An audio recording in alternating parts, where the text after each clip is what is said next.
একটা কঠিন সত্য শুনবেন, কোনো ঘটনা আপনাকে যতটা কষ্ট দেয় তার চেয়ে বেশি কষ্ট দেয় সেই ঘটনা নিয়ে আপনার নিজের ব্যাখ্যা। মনোবিজ্ঞানের একটা নিয়ম আছে, ঘটনা কেবল একটা উপলক্ষ মাত্র। আসল খেলাটা শুরু হয় আমাদের চিন্তা থেকে।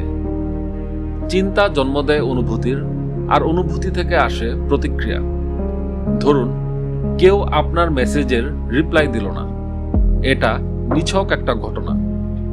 কিন্তু আপনি যখনই ভাববেন সে আমাকে ইগনোর করছে, দেখবেন আপনার অনেক কষ্ট হবে।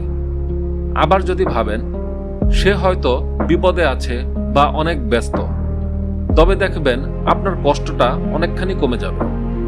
বাস্তবতা আসলে সবার জন্য এক, কিন্তু আপনার চিন্তাই ঠিক করে দেয় আপনি শান্ত থাকবেন নাকি ভেঙে পড়বেন। তাই নিজের চিন্তা বদলান, জীবন বদলে যাবে।